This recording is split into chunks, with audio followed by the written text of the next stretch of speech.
आज का जो वीडियो है वो आप सबके लिए काफ़ी इम्पोर्टेंट होने वाला है, आपके इलाज में काफ़ी इम्पोर्टेंट होने वाला है क्योंकि आज मैं बताने वाला हूँ कि एक अच्छे साइकियाट्रिस्ट की पहचान क्या है, कैसे हम पहचानें अपने शहर में कि कोई अच्छा साइकियाट्रिस्ट कैसे होता है, उसकी कैसे पहचान की जाती है। नमस्कार दोस्तों, मैं हूँ डॉक्टर रवि, मैंने आगरा मेंटल हॉस्पिटल में साइकियाट्री किया है।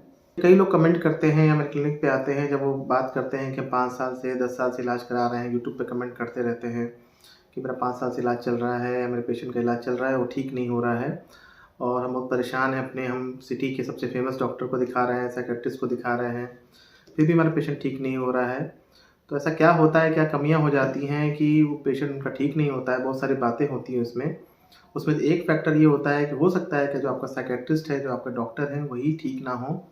ठीक ना होने का मतलब ये है कि अब चूँकि उनके यहाँ बहुत ज़्यादा भीड़ हो रही है, मैं देखता हूँ अक्सर कि हम किसी फ़ेमस डॉक्टर के बारे में जब बात करते हैं, कौन सा फ़ेमस डॉक्टर है, तो अक्सर उनकी भीड़ के बारे में बात होती है कि अरे उनके यहाँ तो बहुत भीड़ लगती है, उनके यहाँ तो बहुत पेशेंट आते हैं, 100 पेशेंट आते हैं, 150 पेशेंट आते हैं।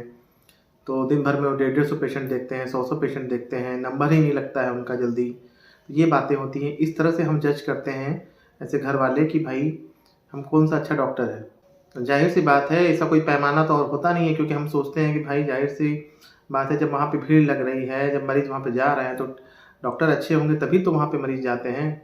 देखिए कई बार दोस्तों ऐसा नहीं हो पाता है, होता ये है कि जब जहाँ भीड़ लगती है तो जो साइकियाट्रिस्ट होते हैं, देखिए साइकियाट्री जो होता है, मानसिक रोग जो होता है, जिसमें कि OCD, phobia, panic attack, anxiety, depression की जो बीमारियाँ होती हैं, इसमें कम से कम जो समय देना होता है वो एटलीस्ट 5 से 10 मिनट का समय देना होता है। इससे ज़्यादा भी समय हो सकता है, 15 मिनट, 20 मिनट, आधा घंटा, 1-1 घंटे का भी समय होता है क्योंकि यहाँ पे बातें करनी होती हैं, पेशेंट के रीज़न्स को जानना होता है। काफ़ी सालों से समस्या चल रही होती है, 5 साल, 10 साल से। एक पेशेंट की उसकी खुद की पर्सनल इश्यूज़ होते हैं, उसकी करियर की प्रॉब्लम होती है, उसकी फाइनेंशियल इश्यूज़ होते हैं, घरेलू समस्याएँ होती हैं और उसके फैमिली बैकग्राउंड भी होता है कि घर में मान लीजिए उसके माँ-बाप उसको डाँट रहे हैं, पति उसको डाँट रहा है, पत्नी से उसका रिश्ता ख़राब चल रहा है या उसके अकेला रहता है या क्या बातें हैं उसकी, पेशेंट से बातें करनी होती हैं जो हम एज़ ए साइकियाट्रिस्ट बात करते हैं, उसको एमएससी कहा जाता है, मेंटल स्टेटस एग्ज़ामिनेशन जो हम करते हैं कई बार। इन सब चीज़ों में टाइम लगता है। अगर पहली बार कोई पेशेंट आ रहा है तो कम से कम साइकियाट्रिस्ट को 5 से 10 मिनट का समय तो देना ही होता है, ढंग से बात करने के लिए क्योंकि पेशेंट की बातें ही पता नहीं चल पाएँगी, उसे क्या इश्यूज़ हैं। कुछ बातें उनको समझानी भी हैं, थोड़ी थेरेपी भी करनी है, बातों को समझाना भी है क्योंकि ये मेरा 100% बिलीव है। मैं आप सबको एज़ ए साइकियाट्रिस्ट ही बोल रहा हूँ क्योंकि ऐसे साइकियाट्रिस्ट दवा बेचना तो सबको अच्छा लगता है कि भाई जितनी ज़्यादा दवा बिके उतना अच्छा। लेकिन मैं ये बात को मानता हूँ कि दवाइयाँ सिर्फ़ सपोर्टिव होती हैं, जो पेशेंट के सपोर्ट करती हैं और बाकी पेशेंट जो होता है बातों से ठीक होता है। फिर भी हम दवा क्यों देते हैं? ताकि पेशेंट के सिम्पटम्स जल्दी फटाफट ठीक हो जाएँ, पेशेंट बातों को समझने लायक हो जाएँ। लेकिन जो साइकियाट्रिस्ट जो फ़ेमस साइकियाट्रिस्ट हो जाते हैं, वो अगर जल्दी-जल्दी बात करेंगे पेशेंट से, 2 से 3 मिनट बात किए, 2-4 सिम्पटम पूछे। कई बार मैं सुनता हूँ कि हाँ, साइकियाट्रिस्ट होते हैं, पेशेंट दूर बैठा रहता है और या तो माइक में या बातें होती हैं और उस हिसाब से वो 2-4 सिम्पटम पूछे कि हाँ, क्या दिक्कत है? अच्छा ये दिक्कत है, ये दवा खाओ और उसके बाद ठीक है, अच्छा सोचो, 2-3 लाइन बोल दिए कि हाँ ठीक है, अच्छा सोचो, ऐसा सोचो और ज़्यादा सोचो मत और बस जाओ, ऐसे हो जाता है। तो उसमें क्या होता है कि पेशेंट को संतुष्टि नहीं मिलती है, उसको लगता है कि डॉक्टर ने मेरी बात को ढंग से सुना ही नहीं। मेरे पास तो कई सारे ऐसे पेशेंट आए हैं, जो 2-2 पेज लिख के लाए हैं कि डॉक्टर साहब मेरी किसी ने आज तक बात नहीं सुनी है, आप मेरी बस बात सुन लीजिए। मुझसे हाथ जोड़ के से रिक्वेस्ट करते हैं कि मैं आपसे हाथ जोड़ के रिक्वेस्ट कर रहा हूँ कि मेरी बात सुन लीजिए। तो मैं उनको बोलता हूँ कि देखिए, मैं आपसे 10-15 मिनट तक बात कर सकता हूँ, सीधी बात समझिए क्योंकि मुझे भी मरीज़ को देखना है और अगर मान लीजिए आपको आपका साइकियाट्रिस्ट आपको टाइम नहीं दे रहे हैं, तो उनसे आप अपॉइंटमेंट ले लीजिए, 20 मिनट, 40 मिनट का अपॉइंटमेंट ले लीजिए। जैसे कि मैं देता हूँ अपने पेशेंट जो मुझे आते हैं, उसकी अलग से पेड कंसल्टेशन होती है, उसमें कोई प्रॉब्लम नहीं है। लेकिन कम से कम 5 से 10 मिनट, 15 मिनट तो समय पेशेंट को देना ही देना है और ये बात मैं खुद बिलीव करता हूँ क्योंकि अगर मान लीजिए एज़ ए डॉक्टर मैं खुद संतुष्ट नहीं हूँ, मुझे ही संतुष्टि नहीं मिल रहा है, तो पेशेंट ठीक कैसे होगा? कई बार एज़ ए साइकियाट्रिस्ट हम सोचते हैं कि सर पेशेंट नहीं समझ पाएगा, पेशेंट को क्या फ़र्क पड़ता है। बहुत से साइकियाट्रिस्ट तो ऐसा भी मानते हैं कि भाई पेशेंट तो ठीक होना नहीं है, ठीक है दवा लिखो और जाने दो। जबकि ऐसा चीज़ नहीं होना चाहिए। मैं ये बात को मानता हूँ कि भाई ऊपर वाला तो देख ही रहा है हम सबको, अपना काम तो ईमानदारी से करना है। बहुत से लोग मुझे कमेंट करके पूछते हैं कि भाई कैसे हम पहचानें कि हमारा कोई अच्छा साइकियाट्रिस्ट कौन है? आप मुझे बता दीजिए, चूँकि आप डॉक्टर हैं तो आपके ज़िले में कौन-सा अच्छा साइकियाट्रिस्ट है, आप मुझे सजेस्ट कर दीजिए। तो ऐसे हम किसी को पर्सनली तो जानते नहीं हैं कि उनका रिस्पॉन्स कैसा है। मैं आपको बता रहा हूँ कि कैसे आप पहचान सकते हैं कि ये साइकियाट्रिस्ट अच्छे हैं कि नहीं हैं। सिंपल सी बात है, इसको मैंने पहले भी कभी बताया है। जब भी किसी साइकियाट्रिस्ट के क्लिनिक पे आप जाते हैं, तो जो भी पेशेंट्स वहाँ से निकल के आ रहे हैं, उनसे आप ये बात पूछ सकते हैं कि क्या डॉक्टर साहब ने आपको 5 से 10 मिनट का समय दिया? क्या डॉक्टर साहब की बातों से आप संतुष्ट हैं, जो उन्होंने आपको समझाया? उनके परिवार वालों से पूछ सकते हैं, मरीज़ से पूछ सकते हैं, मरीज़ के घरवालों से पूछ सकते हैं। अगर पेशेंट साइकोटिक है, मान लीजिए उसको साइकोटिक प्रॉब्लम है, तो आप घरवालों से पूछिए, क्योंकि कई बार मरीज़ समझ नहीं पाता है, उसको खुद ही नहीं अपनी बीमारी के बारे में पता है। तो बेटर होता है कि पेशेंट के घरवालों से पूछिए कि क्या डॉक्टर साहब ने आपको समय दिया, 5 से 10 मिनट का भी समय दिया, आपकी बातों को सुना, समझा, उसको लेकर समझाया कि नहीं समझाया। एक अच्छा साइकियाट्रिस्ट वही होता है जो पेशेंट की भी छोटी से छोटी बात को सुने, उसको समझाए बातों को लेकर। इवन अगर जो पेशेंट है वो साइकोटिक क्यों ना हो, अगर कोई जो पेशेंट है कोई गंभीर मानसिक रोग का भी क्यों ना हो, तो भी पेशेंट की बातों को समझना है, उसको समझाना है। यही मैंने भी अपनी ट्रेनिंग में सीखा था। मुझे हमारे जो गुरु थे, जो मेंटल हॉस्पिटल आगरा के, वो हमेशा समझाते थे, ये बात बताते थे कि पेशेंट की बातों को भी समझना है, पेशेंट की कंप्लेंट्स को भी समझना है, भले वो छोटी-छोटी कंप्लेंट क्यों ना हो। कई बार as a psychiatrist, as a doctor जब हम जल्दीबाजी में होते हैं, जल्दी-जल्दी मरीज़ देखना चाहते हैं, तो ये गलत प्रैक्टिस हो जाती है कि हम पेशेंट की बातों को नहीं सुनते हैं। परिवार से पूछ लिया कि अच्छा क्या-क्या दिक्कत है, ये दिक्कत है, और 2-4 दवा लिखी और थोड़ा बहुत समझाया कि हाँ, ठीक है, अच्छा सोचो और ऐसे मत सोचा करो, नेगेटिव मत सोचा करो, गुस्सा मत किया करो, जाओ। तो इस तरह से संतुष्टि नहीं मिलती है पेशेंट को या उसके घरवालों को। तो जब संतुष्टि नहीं मिलेगा तो यहाँ पे इलाज खराब हो जाता है। तो ये चीज़ आपको अपने साइकियाट्रिस्ट में ढूँढना है। इतनी मेहनत तो आप सबको करनी पड़ेगी कि भाई आपने ज़िले में जाके देखिए कि ऐसा साइकियाट्रिस्ट कौन है जो 5 से 10 मिनट, 15 मिनट आपके पेशेंट को या आपको समझाए, आपकी बीमारी को लेकर या जो भी प्रॉब्लम चल रही है।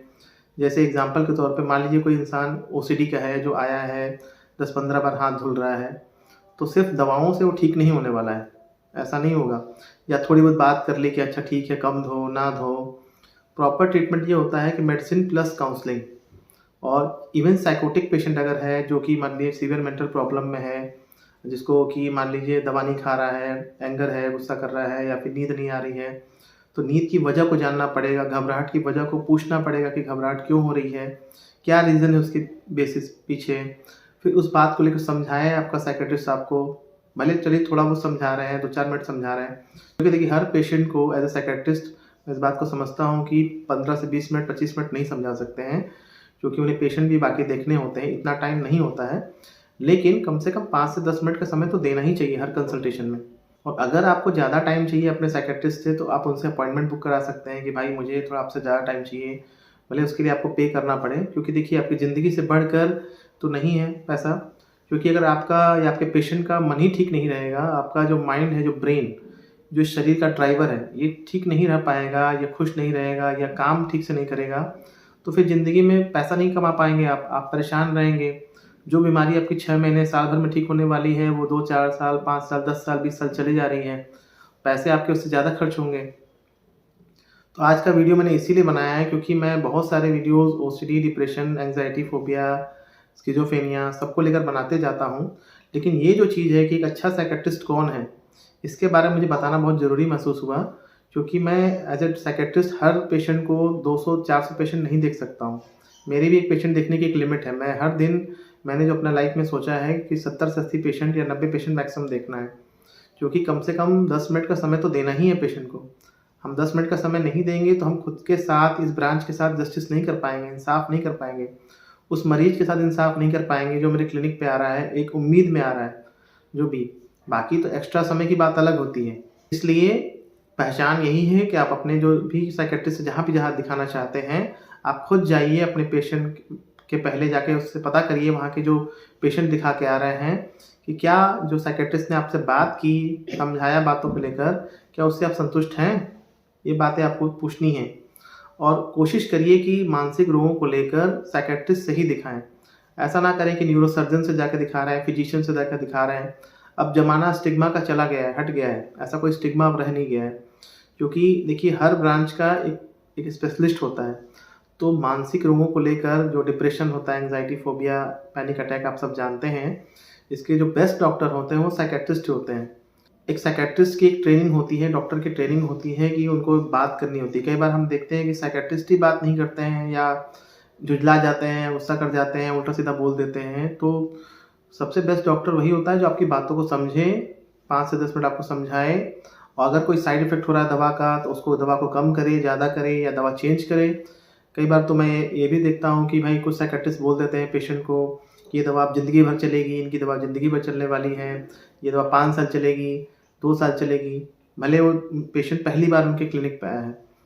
बहुत से पेशेंट मेरे यहाँ आते हैं, वो बताते हैं कि एक डॉक्टर साहब हैं, उन्होंने मुझे बोल दिया कि दवा 3 साल चलेगी। ऐसा बिल्कुल नहीं होता है।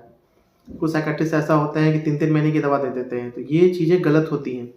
इस तरह के साइकियाट्रिस्ट से बचना है आपको, जो सीधे 3 महीने की, 2 महीने की दवा दे दे रहे हैं। अगर वो 20 दिन पे, 15 दिन पे नहीं बुला रहे हैं आपको, तो इसका मतलब कहीं न कहीं वो गलत कर रहे हैं। तो ये पहचान है ऐसे साइकियाट्रिस्ट की जिनसे आपको अवॉइड करना चाहिए, बचना चाहिए। बाकी आप सब खुद समझदार हैं और आप इस बात को समझते हैं कि हमको कहाँ दिखाना चाहिए। फ़ेमस के पीछे कई बार नहीं भागना चाहिए कि ये डॉक्टर बहुत फ़ेमस है।